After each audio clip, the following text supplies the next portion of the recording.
Hi there, Cancer. Thank you for joining me for your weekly forecast for week commencing the 5th of May. Jupiter, the planet of hope, which continues in your sign, is forging a quite amazing link to the Sun through to Saturday this week. When these two get together, it can give us a sense of invincibility, a feeling that something really good can happen, that stirring in our water that some good fortune is on its way. Now, unfortunately, I don't think this week is going to be completely all about everything going right, but there is a great potential for a lot of things going for you well. It's just buying into that and seizing the opportunity to demonstrate to people just how talented you truly are. Yet a quarter moon on Tuesday also encourages you to be realistic when it comes to your financial plans for the future. Don't get too carried away with big ideas and high hopes. Have them, shoot for the stars, but also realise that there could be pitfalls and obstacles along the way. I also feel that when it comes to friendships, you could find yourself feeling a little bit out of sync with someone else's values who in the past you've actually meshed together with really well. Now on Wednesday, Mercury is going to be moving, and it moves into a part of your scope which asks you to dig beneath the surface, to do your research carefully. You may even find yourself feeling a little bit more philosophical in the next few weeks, or just stepping back a little bit from some associations. Although the Sun is in a very sociable part of your horoscope, Mercury suggests that there may be times when you just will need a little bit of space, and you mustn't be hung up about this.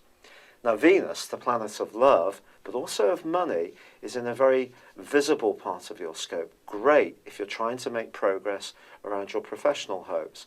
But she does go face to face with the other planet in the game of love of Mars in the second half of this week. The suggestion here is that if you're very ambitious about your romantic situation, it may see you meet resistance, particularly around a family member who may not approve of the person that you like or about the way that you're going about your love life. This may just be a temporary blip, of course, but Mercury, by the end of this week, is going into a square with Neptune, suggesting that you can develop a heightened sense of awareness, particularly sensory-wise. And if you're someone who prides yourself on having a well-developed sixth sense and being quite psychic, just be aware that this particular aspect can confuse ourselves as much as anyone else.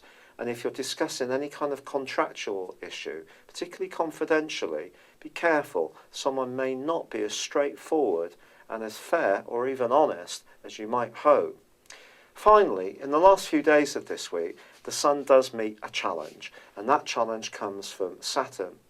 Now you all know that over the last couple of years, Saturn's been urging you to get fitter and also be much more earthy in your approach to romance and your talents. At the end of the day, Saturn teaches us that we have to be self-disciplined and work hard.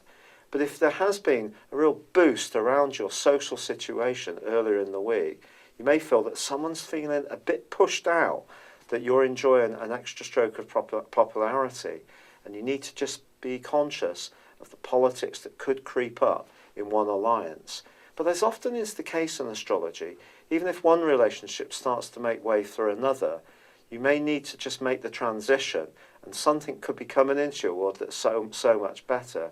And Saturn is just really reminding you that a choice may need to be made. It's been a real pleasure being with you. Thank you for joining me. Good luck, and goodbye for now.